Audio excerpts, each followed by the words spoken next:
Tallinna suusamaratoni stardis poolmaraton, et kuidas selline distantsi valik? Vastavalt vormile ja võimetele ikka, et ei maksa üle pingutada, et lähme läbima ikkagi. No eks enne starti on ikka väike ärevus sees alati, aga liigutamisega saab selle ilusti minema peletatud. Hardo, täna siin pisikestega koos Tallinna suusamaratoni tulnud, et kas see on sinu jaoks niisugune pereüritus? No ikka, lastele meeldib võistelda ja tahavad ikka omale medaleid ja nänni saada, mis neil muud. No nii on, et igaüks tuleb millegi järgi, et mille järgi sina täna siia starti tulid?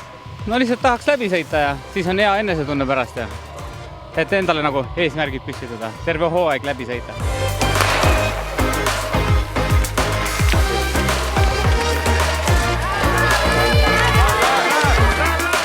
Mis mõtetega siis sina kui noor sportlane enne starti siin stardi ootuses oled? No lähen endast parimat andma, et näis, kuidas tänane siis enesetunne rajal on. Kas see endast parima andmine tähendab ka seda, et oma vanusuklassi poodiumile äkki püüad ennast välja sõita? No naisteklassi poodiumile võiks ikkagi saada, aga eks näis. Terve elu olen vabatehnikas sõitnud ja klassika tuli mängu alles eelmisel aastal. Hunnik suuski on sul siin kõrval, et räägi, mida siis testisite, mille vahel üldse täna valida annab?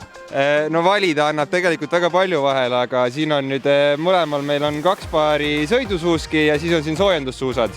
Et värske lumi, struktuuride mäng, kõige olulisem on suusk ise ja no siis see pulber seal peal, et selles ma arvan täna rohkem on suusas kinni, et kellel hea suusk on, sellel jookseb.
Täna oli hea, et ilm oli hea, libisemine oli hea, suusk oli hea, enesetunne oli hea.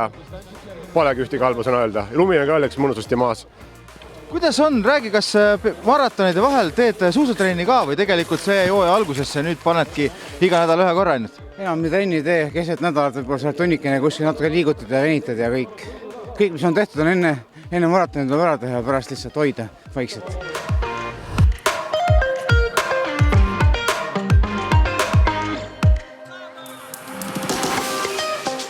Väga äge.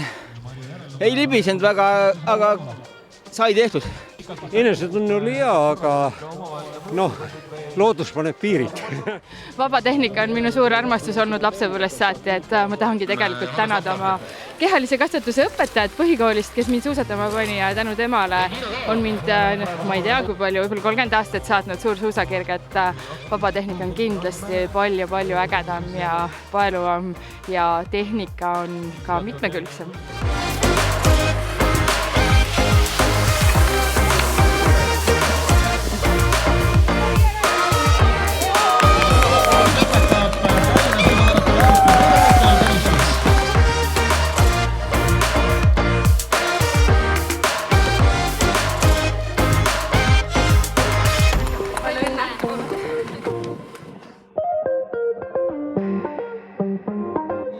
Suusamaratoni võitja on Raido Renkel.